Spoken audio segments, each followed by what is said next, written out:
그러한 동기를 가지고 있습니다. 그것이 멸망으로 인도하는 동기일지라도 그 끝이 영원한 파멸이요, 지옥이요, 불행이 된다 할지라도 그 동기는 그 죽음을 불사할 만큼 강하고 그리고 능력이 있었던 것입니다. 그들의 피를 끓게 했던 것입니다. 우리는 뭐죠? 우리 그리스도인은 무엇입니까? 그러나 영적 세계를 정복하기란 인간인 그리스도의 능력으로는 불가능해 보일지도 모릅니다. 제 성경은 이 세상은 정복을 위해 싸우는 전장이라고 말해주고 있습니다. 정복을 당한 자는 정복한 자의 종이 되리라. 정복했던 제국들과 영웅들은 또다시 일어나는 새로운 제국들에 의해서 또다시 정복을 당했습니다. 그리고 역사의 뒤안길로 사라져버렸던 것입니다. 이집트는 아시리아와 바빌론에게, 아시리아는 바빌론에게, 메데페르시아는 헬라에게, 헬라는 로마에게, 카르타르 제국은 또한 로마 제국이에요. 로마 제국은 역시 게르만족에게, 게르만 흉노 제국에게, 술탄과 투르트는 몽골 제국에게, 오스만은 유럽의 국가들에 의해서, 그리고 나는 유럽의 스페인에 대해 항해 시대, 스페인의 무적 항대는 영국 함선에 의해서 패배하면서 제해권을 내어주었습니다. 프랑크 왕국, 신생 로마 제국인 독일, 러시아, 그 정복 전쟁은 역사가 끝나는 날까지 그렇게 이어져요. 그들의 열정입니다, 그것이. 그들의 열정이에요. 여러분, 세상의 열정을 보고 계십니까? 세상의 열정을 보고 계세요? 기업가들, 운동선수들, 군인들, 민족주의자들, 새로운 제국, 새로운 세상을 위한 그 건설은 끊임없이 일어나는 것입니다. 그런데 하나님의 군대와 하나님의 걸작분들인 교회, 정말로 그들의 믿음과 그들의 열정은 끝나버린 것일까요? 결코 그렇지 않습니다. 하나님께서는 그 소수에 남겨진 그 그리스도인의 마음속에 그 불을 끄시지 않았다는 것이죠. 수많은 제국이 흥망성쇠를 거듭하는 그 순간에, 수많은 제국들이 역사의 뒤안골로 기억에서 사라지는 그 순간에 그리스도인들의 믿음은 여전히 살아있었습니다. 네로와 코모스와 수많은 폭군들이 로마 제국 속에 당시에 살았던 수많은 그리스도인들을 말살하려는 정책을 써왔지만 결코 그들의 믿음의 불을 끌 수가 없었습니다. 우리 믿음의 조상의 그리스도인들의 믿음은 제국을 건설하려는 그런 세상의 영웅들보다도 더 위대하고 컸습니다. 핍박하면 핍박할수록 하나님의 나라는 사라지지 않았습니다. 하나님의 나라는 먹고 마시는 것이 아니라고 했습니다. 그들은 사랑으로 세상을 정복했고 하나님의 의로 정복을 했고 예수 그리스도의 갈보리에 놀라운 그런 겸손과 희생으로 세상을 정복해 나갔습니다. 수많은 그리스도인들이 로마 제국으로 그 영토로 끌려갔습니다. 그 끌려난 그 현장 속에서도 그리스도인들은 자신의 믿음을 정체성을 잊지 않았습니다. 하나님의 작품으로서의 역할을 감당했습니다. 바이킹들이 변화를 받았습니다. 여러분 교회에서 읽어보십시오. 노르만 제국들의 바이킹족에서 그리스도인들이 생겨나오셨습니다. 로마의 가이사 집안에서도 시저의 집안에서도 그리스도인이 발견됩니다. 로마의 감옥 속에서 그리스도인이 발견됩니다. 피레네 산맥에서, 알프스 산맥에서, 북아프리카에서, 프랑크 제국에서, 신성 로마 계속에서, 심지어는 십자군 전쟁 속에서도 그리스도인이 있었습니다. 노예제도가 한창인 17세기에서도 노예선에 그리스도인이 있었습니다. 오대한 늑대주를 정복하기 위해서 그리스도인은 자신의 역할을 잊지 않았던 것이죠. 로마 제국 당시에 있었던 수많은 그리스도인들이 박해를 당하자, 소로마 제국에서 박해를 당하자, 그리스도인은 자신의 믿음을 순종을 간직하기 위해서 로마 제국을 떠나기 시작했습니다. 수많은 사람이 죽었지만 395년 로마 동서로마가 분열되고 5세기에 서로마가 멸망을 했습니다. 그래서 동로마로 비잔틴 제국으로 그리스도인은 빠져나가기 시작했습니다. 십자군 전쟁에 합류해서 중동과 북아프리카와 아나톨리아 반도와 옛 사도들의 옛 그리스도인들의 고토였던 그 소아시아국으로 비잔틴 제국으로 빠져나갔습니다. 그곳에는 성경이 있었고 복음 전파가 있었습니다. 우리는 신앙의 자유를 찾아서 그들은 흩어졌습니다. 그런데 비잔틴 제국도 1453년에 망해 버리는 거예요. 몰락을 해버리는 거예요. 그리고 누가 왔죠? 투르크 제국이 있어요. 오스만 제국이 몰려오는, 물론 모슬람 제국이 몰려오는 것이죠. 우리의 운명은 끝났다고 생각했어요. 그런데 오스만 제국의 술탄이 이상한 정책을 쓰기 시작하는 거예요. 밀레토 제도를 시작해요. 밀레토 제도는 뭐예요? 오스만 제국의 영역에 있는 모든 타종교를 인정하노라. 복음 전파가 일어났습니다. 그런 일이 우연일까요? 옛 비잔틴 제국의 영토에 있던 오스만 제국 내에 그리스도인들이 복음 전파가 일어났습니다. 수많은 모슬렘이 변화됐습니다. 수많은 술탄국이 변했습니다. 심지어는 몽골 제국이 세운 이라크 아랍 등양의 일칸국에서도 복음이 전파되기 시작합니다. 저는 그걸 확신해요. 중국의 원나라가 몽골 제국이 세운 나라 아닌데? 몽골 제국이 자신의 영토로 돌아가면서 저는 수많은 그리스도인들이 그곳으로 노예로 갔든지 무엇으로 갔든지 저는 갔다고 생각합니다. 그리고 중앙아시아의 대평원에 수많은 민족들에게 복음이 전파됐어요. 몽골이 우리나라를 100년간 지도했죠. 우리나라 무슨 충렬왕 들면 그거 다 그거예요. 충성을 하는 거예요. 우리나라 한반도에까지 복음이 전해졌을 것입니다. 저는 그걸 확신합니다. 그것이 하나님의 열정입니다. 하나님의 방법입니다. 하나님께서는 은밀하게 새 일을 행하시는 위대하신 분이십니다. 5대양 육체적으로 하나님께서는 하나님의 작품들을 나르기 시작했던 것이죠. 하나님의 위대하신 생명과 능력을 세계 역사의 정복 전쟁을 통해서 나르기 시작했던 것이죠. 흉노족이 서유럽을 침공했을 때 흑사병이 들어왔습니다. 그래서 흑사병 때문에 사실 몽골 제국이 빠진 거예요. 퇴각한 것입니다. 뭐 어떤 이유이 됐습니다. 그들이 누구를 데려갔습니다. 수많은 백인 동유럽의 러시아나 동유럽의 비잔틴 제국이나 또 정교회에 있었던 수많은 그런 그리스도인들을 포로로 잡아갔습니다. 그들 중에 그리스도인이 있었습니다. 그것이 하나님의 방법입니다. 하나님이 그렇게 해서 세상을 정복하는 것입니다. 대환란의 중간에 나올 흰말 탄자 정복하고 정복하려 하더라. 그것이 세상의 왕, 이 세상 신의 방법인 것입니다.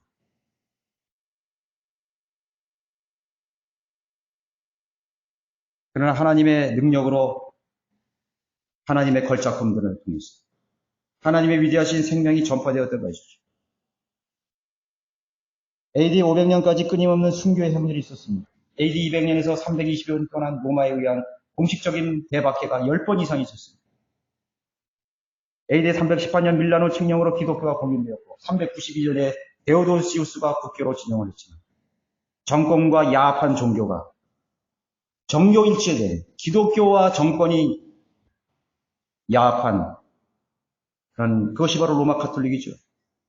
그 야합된 종교가 거짓 교리와 거짓 믿음을 온 세상에 전파합니다. 그러나 그 당시에 또 그 거짓과 왜곡된 믿음에 동조하지 않은 수많은 그리스도인들이 역시 기독교가 공인된 그런 현장 속에서 수많은 사람들이 이교도로 취급되었고 이단으로 마녀로 취급되어서 죽임을 당하고 쫓겨났던 것입니다. 중세 암흑교회 6천만 명의 그리스도인들이 죽임을 당했다는 걸 알 수 있죠. 그러나 그것이 끝이 아니었다는 것입니다. 그럼에도 그리스도인들은 승리했고 그들의 믿음의 행렬은 유산들은 지금까지 이어오고 있는 것입니다. 세 번째, 선한 일들은 현세를 넘어서 영원한 차원의 일들입니다. BC 480년간 세상을 정복해 나간 페르시아의 다리우스 1세.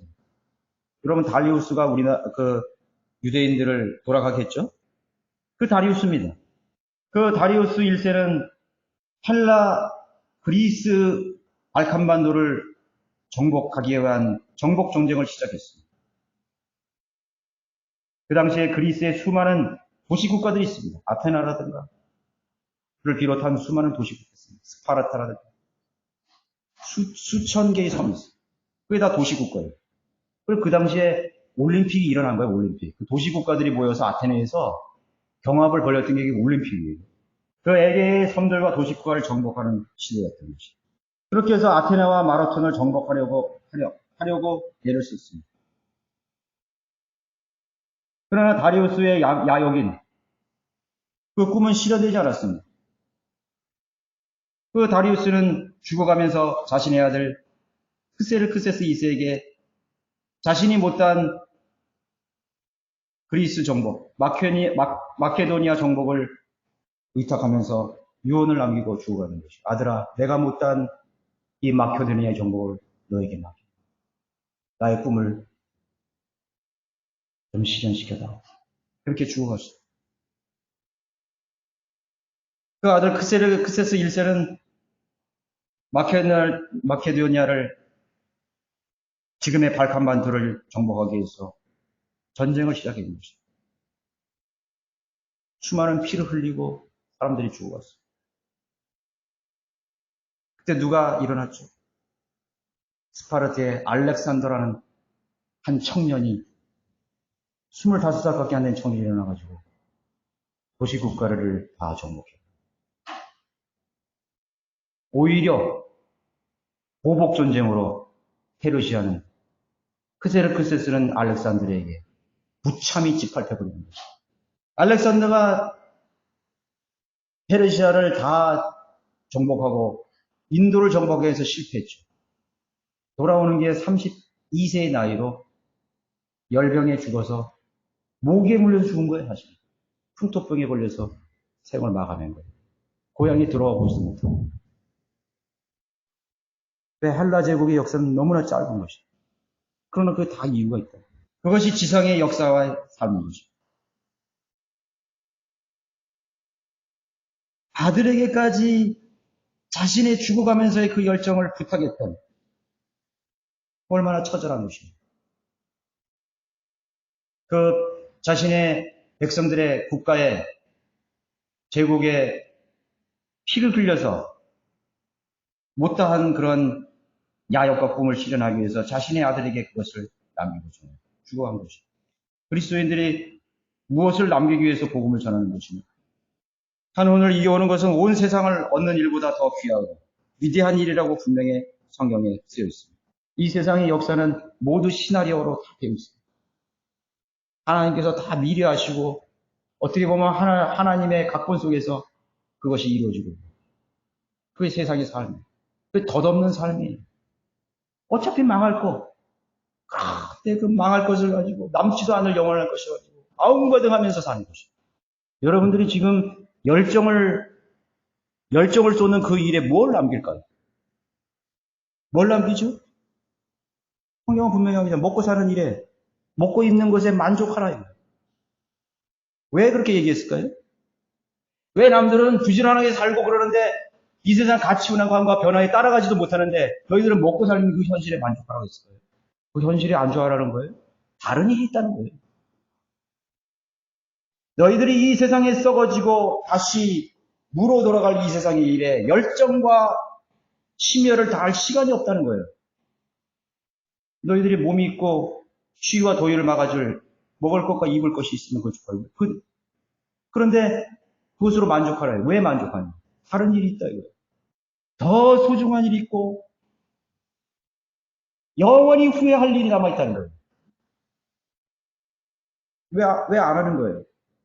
여러분, 하나님을 아는 만큼 내 마음을 하나님께 드릴 수 있어요. 분명한 것이.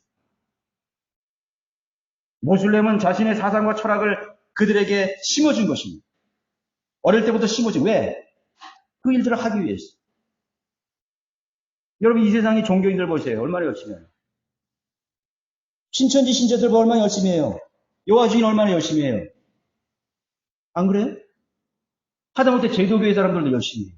여러분 제도교회의 열심을 따라갈 수 있어요? 그 성경대로 믿는 그리스도인들은 뭐에 열정을 도대체 갖는지 모르겠어요. 진리에 눈을 뜬 사람은 할 일이 너무 많아서 시간을 어떻게 보낼지.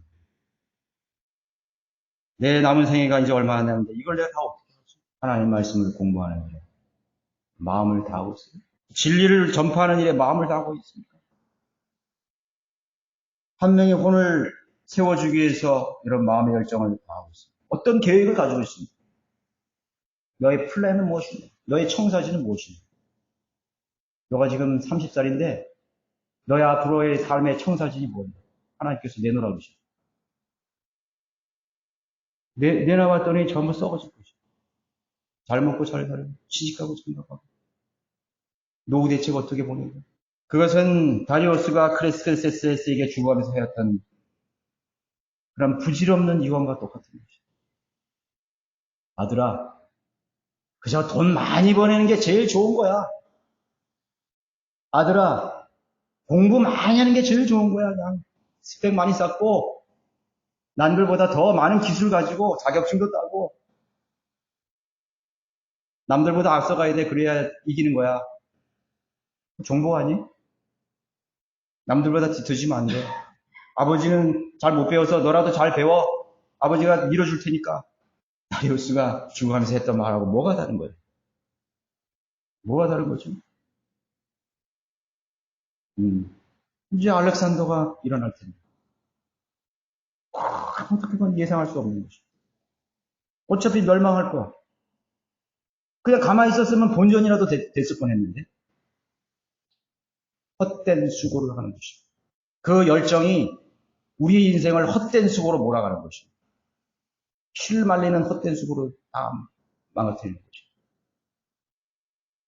저는 세상에 열심을 내는 사람들 보면 안타까워요. 왜 저렇게 열심히 하냐. 그것이 당연한 거예요, 사실은. 그게 세상의 가치관이요. 이 현대사회의 흐름이라고, 조류라고. 다 거기에 밀려간다고. 그렇게 말하는 사람은 오히려 이상하게 생각해요. 저 사람은 뭐야? 이상한 데 빠졌네? 그렇게 생각한다고. 위대하고 영원한 일이 우리에게 위탁되어 있습니다. 세상의 정복과 새로운 세상이 되는 것은 결국 멸망케 하는 사탄의 일이라는 거예요. 마귀가 계획한 일입니다. 그리스도인의 생애는 생명을 얻게 하고 영혼으로 이끄는 새로운 일입니다. 그야말로 그것이 선한 일인 것입니다. 선하신 하나님께서 선한 일을 시작하는, 그게 착한 거예요. 착하게 사는 것이 예수 그리스도 안에서 그분의 작품으로서 역할을 하는 것이 그것이 선한 일이라는 것이죠. 새 일을 위해서, 선한 일을 위해서 주님은 우리에게 성경을 주셨다는 사실. 여러분, 성경을 모르면 절대로 선한 일을 시작도 할 수 없어요. 마틴 루터는 로마 카톨릭의 사제였습니다. 이렇게 카톨릭의 그런 종교적 열심이 자신을 변화시켜 줄 수 없습니다. 자신의 영적 공허를 채워줄 수 없습니다. 그런 수도원으로 들어갔습니다. 밤낮으로 독방에 스스로 갇혀서 성경을 읽기 시작했습니다. 도대체 하나님은 계신 겁니까? 하나님 이 종교 속에 계신 것입니다. 루터는 성경을 읽다가 의인은 믿음으로 말미암아 살리라. 생명을 올라요. 생명을 얻지 않으면 아무것도 시작할 수 없다는 걸 알았어요. 근데 그것을 보니까 종교적인 고행이나 열성으로 되는 거 아니에요. 이 세상 방법이 아닙니다. 눈이 열렸던 것입니다. 믿음으로 의롭게 된다는 걸 아는 거예요. 그 한마디 이 사람은 완전히 세상 말로 환골탈태라고. 이제는 자신의 목숨도 아무런 의미가 없어. 내가 살아있는 순간 하나님의 선한 일을 한 번이라도 시행하고 죽는 것이 참 인간의 가치라는 걸 알았던 것이죠. 구템데르크 성당은 자신의 생명 값으로 95가 조항을 거기에 붙인 것이죠. 교황은 마틴 루터를 파문했죠. 교황에 파문하는 것은 지옥 자식이라는 거예요. 그 사람을 만나는 사람은 어떻게 그 사람을 죽이든 상관없다는 거예요. 그건 합법이라는 거예요. 그래서 교황이 파문한 사람은 누가 그 사람을 어떻게 살인했던지 그건 죄가 아니에요. 그래서 신성로마 제국에 있었던 이노센트 4세는 그거 카노사의 굴욕이라고 그러잖아요. 교황 앞에 가서 속옷바람에 가가지고 거기서 속고대지였다고요. 교황이 파문했거든요. 황제라도 교황이 파문하면요 지옥 자식이에요. 그 사람과 거래하는 사람은 다 왕따가 되는 거예요. 영주고 기사고 누구 왕따가 되는 거예요. 그러니까 엎드려야지. 황제도 교황 앞에서 엎드리는 사람이에요.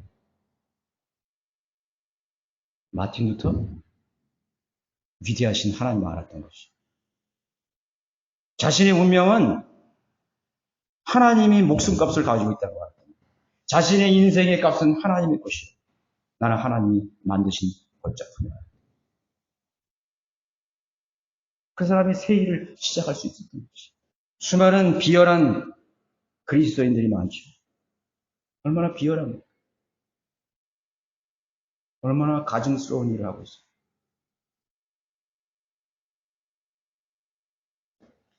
그리스도인들이 부끄럽게 보였어요.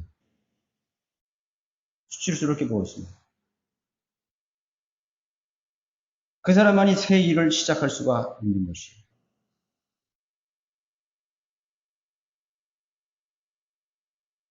그 믿음, 성경에 대한 믿음, 이 성경이야말로 영감으로 쓰신 그대로의 능력과 효력과 권위가 있음을 일깨우는 일은 우리가 해야 할 첫 번째 선한 일이 될 것입니다. 썩어질, 없어져 버릴 제국과 땅을 위해서 자식에게 유언을 남겼다니. 그리스도인은 후대에 무엇을 남겨야 하겠습니까? 먼저간 무명의 수많은 바이블 빌려버들이 우리에게 무엇을 남겼습니까? 새 일을 시작하기 위한 그러한 열정과 사랑을 남겼습니다. 그들의 목숨값으로. 주님은 왜 십자가에 죽으셔야 했습니까? 주님은 자신의 죽음을 시작하시고 새로운 일을 시작하기 위해서 그 새로운 일을 시작한다는 것은 새로운 일이란 주님의 부활이었습니다. 나는 부활이요 생명이라. 그것은 새롭고 기적 같은 일이었습니다. 주님은 왜 아시리아의 칼이나 술탄의 칼에 죽지 않으셨을까요? 그것은 예언대로 로마의 등장을 예언했던 것입니다. 예수님께서는 제국의 흥망성쇠를 다 알고 계십니다. 나는 앞으로 등장할 로마 제국에서 죽어야 하느니라. 로마 제국의 그 한복판에서 나는 새 일을 시작하리라. 그렇게 선언하셨던 것입니다. 자, 결론적으로 주님의 작품을 보십시오. 그 작품의 결신들은, 작품들이 결실을 낼 수 있도록 모든 환경과 조건이 허락되어야 되는 것입니다. 나무가 열매를 내기 위해서는 햇빛과 공기와 물과 모든 것이 온도가 다 맞아야 됩니다. 그것은 하나님께서 조성해 주시는 것입니다. 우리는 주님의 작품으로서 선한 일을 계획하고 실천하기 위해서 하나님께서 우리에게 기회를 달라고 우리는 간구드려야 됩니다. 하나님께서 환경을 조성시켜달라고 기도해야 됩니다. 새로운 동기를 하나님 허락해 주시고 기도해야 됩니다. 주님께 구하고 그 선한 일에 열심을 내는 우리가 되시기를 저는 여러분들에게 이 시간 중에서 간절히 축복을 드립니다. 열심을 냅시다. 주님의 선한, 여러분 하나님의 예수 그리스도 안에서 빚어진 새롭게 창조된 그러한 작품으로서 여러분 능력 있는 그리스도인으로 살아가시기를 바랍니다. 모두 일어나셔서